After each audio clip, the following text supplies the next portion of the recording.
that's quite a milestone. 67 years. And, isn't that right, President David Chartrand?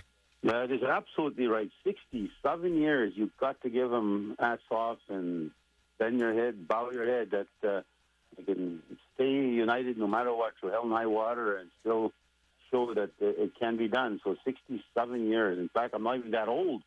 So, their anniversary and their uniting 67 years ago is actually, I haven't even reached that milestone of 67 years in my age. So it's really a proud day. Marcella actually was at our grand opening, not grand opening, our official on site at the aging out apartments we're building on Edison. Yes. And she did opening prayer there. So kudos again to Doc and Marcella. In fact, Doc sounded a lot like Johnny Cash, just now. It's actually listen hard. Yeah. I'm thinking is that Johnny Cash the real, and then you heard said Doc and Marcella. What a great tune they played. You unite in music, you unite in love, and you unite in family. So that's good to them. Yeah, very proud. Very proud. Yeah. So if you could take a page out of there, right, Ali? Not. I lost that about 20 years ago. Divorced for the first time. Yeah, well, that's but just shows you that it takes sometimes a lot of hard work, right? And kudos to your mom and dad. Yes. Really, it's fantastic. Now let's get some other stuff out of the way here. First of all, congratulations to that winner that just won. I can't remember her name, but Chartrand tried to pull a fast one there. I heard him say, "Oh no, I changed my mind." He caught that. Yeah, I caught that. I was listening here. Me and Jack Park is actually visiting and getting ready. He's going to his daughter's Tabitha for a turkey dinner today. Of course, this is a nightmare for turkey heaven. For all the turkeys out there, they're the greatest fear in life and Christmas and New Year's, because that's when everybody butchers their turkeys. But again, Jack is over visiting, and he's going to head down to his daughter's to a big turkey dinner. So kudos to you, Tabitha, for taking care of your dad. Now, on the winner there, I know Cowboy said he got a ticket to the bingo, but it's a $100 nine view she just won, which is wow. You need a nine view to get in there to play. And there's hundreds upon hundreds being sold already, and now it's open to all bingo players. So anybody listening out there, it's a $50,000 monster bingo, and there's free prizes throughout. They'll be drawn. You'll get a ticket number when you get in there, and then at the same time, you'll have a chance to win free prizes and win money. Wow! All bingos are no less than $1,000. Some are $5,000, $2,000, and $10,000 for the blackout. So, and then there's again early bird draw games, etc. So again, out there, all bingo players listening, you have a chance to head down to the Monster Bingo on Friday, get your tickets. You get them at the MMF, at the Milo store. You can contact them, phone them, figure out how to get there and get your ticket, or buy it at the door. So, but to get your ticket ahead of time, Naomi said she's going to get her ticket now. So she's traveling right now, but she's going to be buying her tickets. And my sister Rita, listening at home, you better get your tickets ahead of time, because we don't know how fast it's going to go at the door, or even between now and Friday. Of course, this all starts at Friday. I think doors open at 6, and throughout the evening, you're going to see a lot of happy people and a lot of competing going on in a bingo night. But what's most important, all the money raised is going to go to veterans. And that's something we probably support today, not only the veterans of yesterday, but the veterans of today and the veterans of tomorrow. We've got to help them, take care of them. They risk their lives to protect us, and they go overseas or anywhere, even today. They're risking their life to go and make sure there's peace, and at the same time, peace back in our own country and protection of our country. So, again, this for all the funding raised will go to veterans. So I look forward to a good turnout, at the same time, a good fundraiser for the veterans. Now, going ahead, in fact, I'll speak quickly. I'm heading down to Wayway probably in an hour and a half, and I'll listen to the Cowboys after Métis Hour show. And I'm heading down to my grandson. Actually made Junior B in Wayway. He's going to be playing his first game in Wayway tonight, and then tomorrow. And then I'm coming back because I usually never make the games, and so he's quite excited for me to come to a game. And because I'm usually too busy, I can't make it. I got either traveling or meetings or speaking at some engagements, and I miss all my my own family's personal victories and chances to display my pride for them. So I'm going to make sure I go and see Isaiah. He lives in Scoundon, but he's going to be out there playing, and he's actually a great pitcher. He plays throughout for Scoundon and pitching. He's only 16, but he can pitch a hell of a ball, I'll tell you that. Like a bullet. Yeah, he plays against 20-year-olds, 21-year-olds, and he's a top pitcher. Wow. And he's going to be reached, imagine when he's 20. Oh. So, anyways, now let's get some happy birthdays out of the way. Diana Lavalley celebrating her birthday. Jackson, that's April's sister.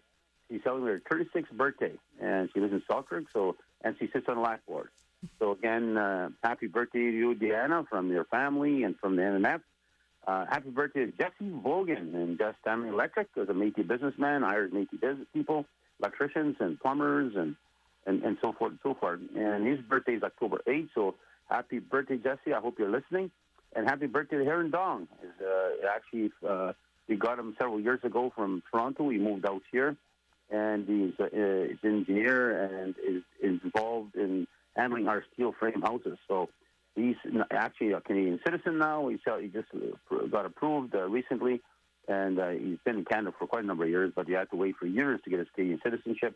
So we were very proud of him achieving that, and he's been a big asset to the Federation Housing. And his birthday is October 11th. He's probably not listening. I'll ask him why not. I'm just joking. He might be listening. So anyways, but again, I want to say to steel frame housing that we're building, I know our First Nations are looking for innovative ways to help their families and their communities and their reserves. We've been doing a lot of testing with steel frame housing, and talk to any chief if they want to sit down and look all the data we have been able to achieve. And also, there's no mold. There's insurance. There's no fire. If there's fire, it's very hard because it's so compact, and the hydro bills are lower. It's just a better house right now, and we're doing all the testing we possibly can, and we've been doing that for several years. So, but again, Aaron Dong, thank you for the work you do there in steel frame housing. Happy anniversary is going also to Lucian and Emil Nolte, of course, that's Rochelle's parents. They're celebrating their 57, they're 10 years behind, 57 wedding anniversary on Sunday, October 8th. Kudos to them again. That's a feat again. Mm-hmm. Happy anniversary to Bucky Anderson. Of course, he's getting better. Good. And he's still trying to work. People are trying to stop him, and I hope his wife is listening today to stop him. I know, but he's hard to stop. He's really dedicated to his menstrual culture and heritage, and of course, he hurt himself again, helping out in some ways on promoting culture, and hurt his back and led to a lot of other issues. And so, but he's still trying to work and keep himself active and involved. And we're telling him to slow down, take your time, Bucky. We're not going anywhere. And so you just got to make sure you're healthy and in good shape, and that your health comes first. Because if we lose you, we're in big trouble. Losing menstrual culture. They're celebrating their 52nd year also on Monday, October 9th. So we're talking here couples in the 50 years and 57 years, 67 years. That's kudos to the good health of the Métis, I tell you. Yeah, strong Métis. Strong Métis families. That's what we've always been. And I also want to say, speaking of strong people, Ray St. Germain, I just heard him on the show, and I was listening to you guys. Mm-hmm. And it's great to hear his voice. He sounded very good today. And sometimes Ray, of course, has some health issues, and his voice goes different. And he's one of our legends, one of my heroes. And it was so great to hear his voice on the show. And he sounded so good today, and I made a smile on my face and Lorraine's wife's face here. And so it's very, very good to see. Also, I want to say get well wishes to Claire Riddle. Of course, she sat in our cabinet several years ago, and she's now in the hospital. Hopefully she'll be out soon.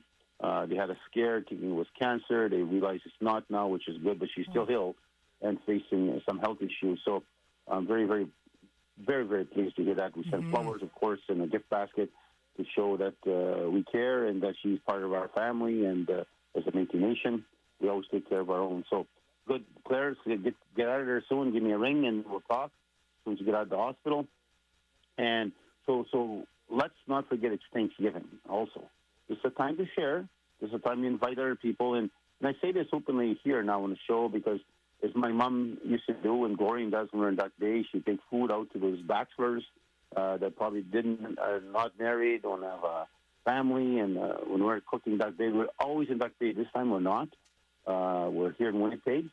And so it's I'm kind of a little bit sad about that. I wanted to go to that day, but some things came up. I couldn't leave. But again, it's good to make sure we share. That's what it's all about in Thanksgiving, sharing. Yes. It's part of a culture. Yes. So if bachelors in the communities and you have a big turkey dinner, then don't mind to take some and drop it off at their house, and because they're not going to be, walking around looking for food. They're a lot of very proud people. So don't mind knocking on the door and drop off a plate, That's it a great really brings idea. a smile to many faces and really share what Thanksgiving is all about and what the Métis culture is all about. So don't forget, listeners out there, if you have a good meal, and think about your community, think about those that aren't as fortunate maybe, and then see what you can do to make a difference there. So it'd be great.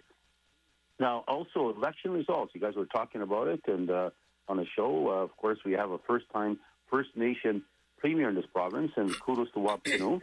And he fought a good campaign, well-strategized campaign, and so he was very successful in the. Of course, the polls were shifting back and forth, closing to election, and people weren't sure which way the electorate was going to go. And I think Wab was very confident they were heading in the direction he wanted them, and he needed the people, the voters, to go. And I think our people wanted some change in this province, and I was very pleased with the answers that he gave us on the questions we asked about where does the Métis fit in his vision, and same thing we got it from Dougal. Now, Dougal lost his seat and a hard-working leader from the Liberal Party, and he was taken down by a Métis, actually, a Métis citizen who ran against him. And so, Robert Lassell, congratulations. And Doug, I want to thank you again. I put a free press ad out thanking Doug and also thanking Editor Stephenson. Mm-hmm. Now, Editor's got some, hardships at the right-wing approach at the end. Of course, that's our campaign team telling her what's best in their strategy, and their strategy didn't pay off. But I want to give kudos to Editor. Editor worked with the Métis. Far different than what at Pallister. She had a hell of a hill to climb. Yes. And but she was able to work with us and starting to recognize certain opportunities that had to be corrected, like the hydro. Mm-hmm. We settled the hydro under her watch. Of course, that's now done.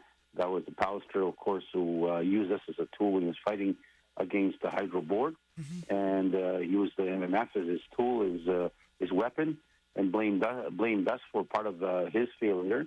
And we had a big fight, of course, me and him in the media for over a month, and lasting into years.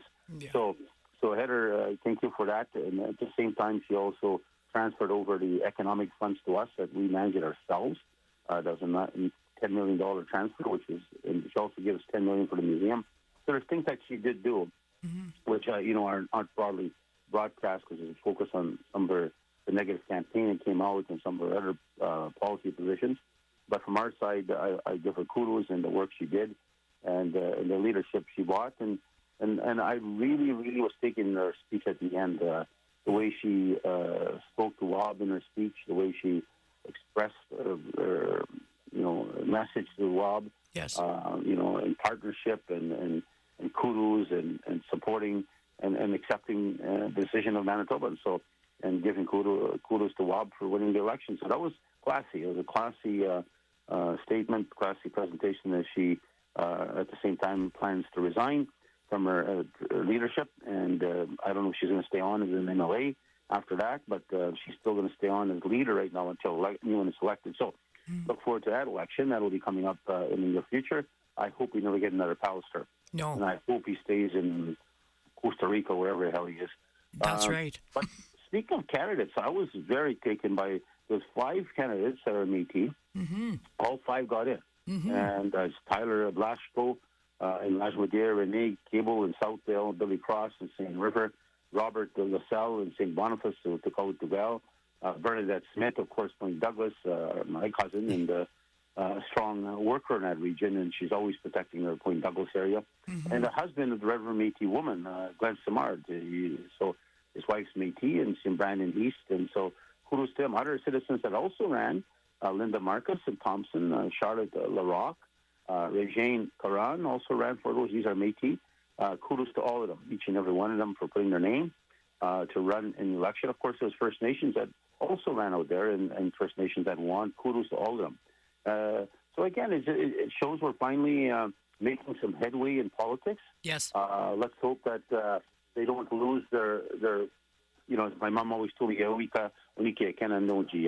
my mom used to always say, don't you ever forget where you come from. No matter where you go, no matter how much you make it or how far you make it, you never forget where you come from. You never forget your people. So kudos to each and every one of them again. I met all of them, so I'm very, very pleased on the success of our Métis candidates that ran. Of course, we did fundraising for all of them, and we'll continue to help out in any way we can in the future and push our voters to come out. And they did come out in big numbers, by the way. I was very pleased to see that. The Métis were voting in massive numbers. I think people forget the strength we have when it comes to election.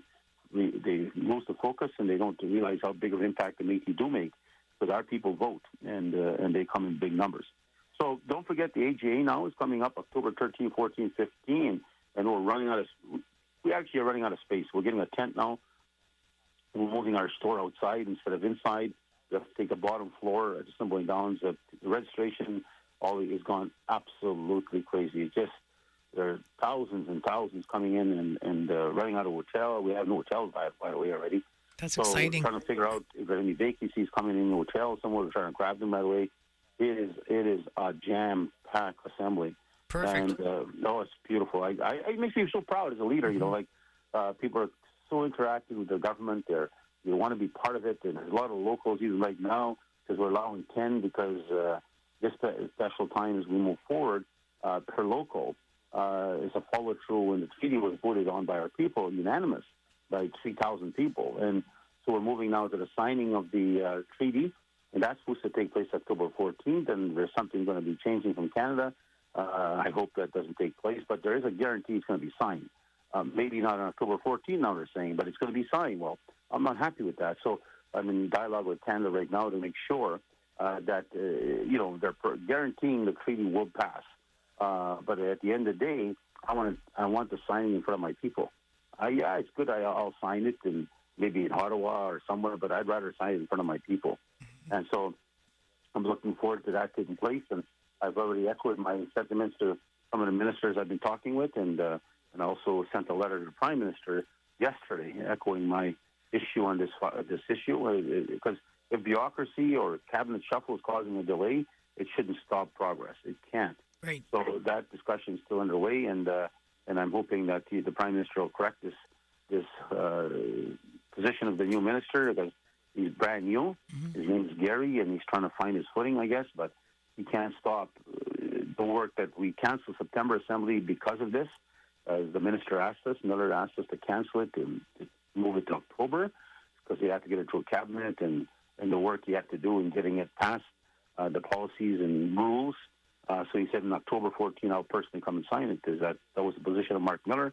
And then when they had a cabinet shuffle, now we got a new minister, and he's saying, well, my foot, you better be here to sign it. You better be here to tell our people, and our people need to see this, because they've been pumping themselves up strongly to be part of history, and nobody's going to rob them from that. So, again, we'll look forward to see what happens on October 14th when the minister arrives, and there's going to be a lot of pressure on.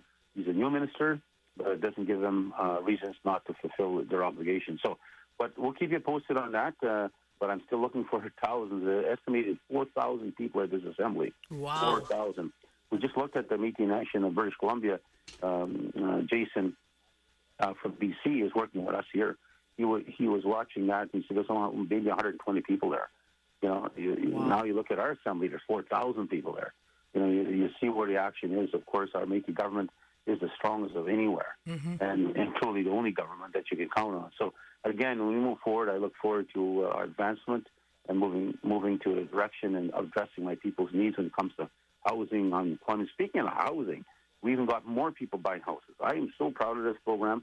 That we got, last time reported was a couple weeks ago. It was 800, I believe, and 47, I believe they said, or a little higher.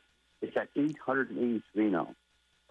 Families bought their houses. That's 1,847 Métis people from Métis families that now have a home, that are in a home. That's so wonderful. It's so that touches my heart every time I see these numbers. And there's 516 kids that come from these families that now have a home that they can call their home.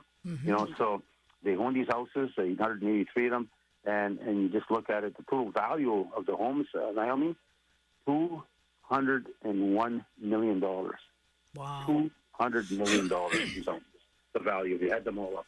So it's just a powerful thing to see. And it started off just 3 years ago, and look where we are now today, 883 families buying, and still looking. There's a few 100 more that have been approved from our program, and they're looking for houses right now. Of course, they're watching the market, the interest rates at the same time. But people are so proud to become homeowners, and it's such a great message when you look at it. So again, let me say some other news that I'm very proud of. Harvesting, of course, is taking place, and we've issued our harvesting tags to hunt in the ducks in the Porcupine Mountain. As you know, right now it's sort of a closed session. The province closed it off, and we've been pushing hard for more data to see exactly what has been closed. They've made some arrangements with some of the First Nations, like Pine Creek. I think last year they had a ceremonial hunt that they arranged with the province. But we had ours in a sense that our people have the right to harvest, and our government will issue the tickets. Our government will issue the law.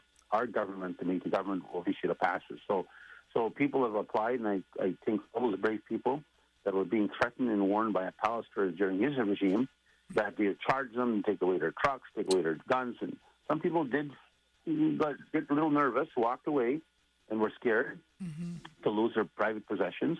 And I told them that no matter what happens, we will get them back for you. Yes. No matter what, we will fight for you. It don't cost you a dime. I will pay for all the lawyers. You've got to stand up for what you believe in. You've got to stand up for your rights. And so some, as I said, got charged, and one got their guns taken. I got their guns back. I went personally there to get their guns with them. And so, and then there's, I think, only 2 people in general charged over, not the mountains itself, I think in general overall.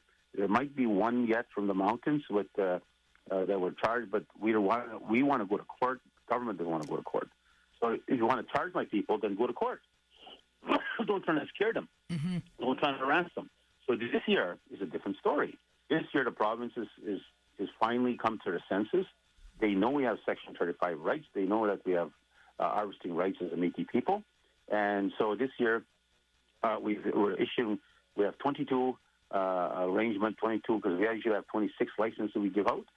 22 licenses will be given out. Right now we've given the deadline for applying is passed. There's 20 for sure that will get passes, and the province has now contacted us. They will not be harassing our harvesters.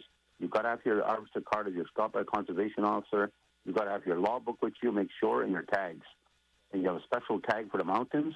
And so when you go out there, your conservation will no longer charge you, no longer harass you. So I want to give kudos to the department and kudos to the government for coming to their senses. Now, is this a change because WAB is there? I don't know, because WAB didn't take over yet as premier. But clearly the department is coming to their senses now to quit trying to treat our people like criminals. And because we're not. It is the province breaking the law, not my people. My people were following the law. And so from my perspective, it's finally going to be a partnership that potentially couldn't exist between us and the province. And because the province got to understand we do not need their sanction. We have a direct protection in the Constitution of this country, and that we will work with others. Conservation is fundamental to us. Protection of animals and the future of the next generation is important to us.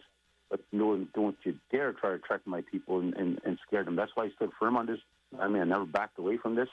And that's why I put over $1 million in the budget. It's sitting there. If we have to go to the Supreme Court of Canada all the way there, I'm ready to pay the cost, whatever it is, to fight for my people. So, and the government knows this. So I think they're coming to their senses. They're now no longer going to harass the harvesters that are there. But you can't just be a Métis harvester and go to the Duck Mountains in Porcupine. We're working in collaboration. We also support the vision of the First Nation where they want to go. But our system is designed to follow our laws, our processes, and we will issue the tags on a draw. As I said, 20, I think, have been selected. That will be 3 or 4 harvesters going with the captain. And so they will be allowed now no longer to be harassed and treated as criminals, and conservation will not bother them once they show them their tag, which is a special tag given by our government, and at the same time their harvester card. That's and excellent. Follow the rest of the laws that are required to make sure that you follow the laws, that you can't go shoot off a road or something like that. So there's certain laws and rules that on a major highway things of that nature. But again, we also have our own draw. I was going to say Naomi and Ollie. We have 3 different large plots of land, and that's, again, something we're very proud of. We had purchased. They're very rich lands with animals, and there's draws being made for elk and deer on those particular lands. So I want to thank Chris out in Turtle Mountains and making sure that he's protecting that land. We bought 110 acres over there. Also, we have 160 that Peter Fleming is monitoring and watching. And then we have Bobby Church with another 160 acres we had bought in a different area that for duck hunting again for right now this year. It'll be for elk and deer. So again, it's this is the future. We're planning our future. We're going to be buying more harvesting lands to make sure that, because there is hardly crown land. I've said that over and over on the show. I've spoken to chiefs on the show, and I also personally have advised chiefs that as we look at the future, more and more crown lands disappearing on us, and the rights for us to harvest are on crown lands or private land, but we need permission.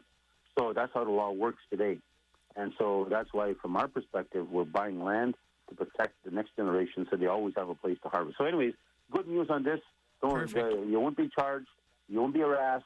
Just have your tag, have your card that you were issued by the Federation for those that draw on for the ducks and the porcupines. And it's a victory for us now to say openly the province finally has come to the senses and they will not be bothering our people. So, yeah, that's such great news. Now, Truly. On the final 2 minutes here, I try to keep my show to 30 minutes. There's so much happening, happening all across our program. I had a good meeting with Scott Gillingham.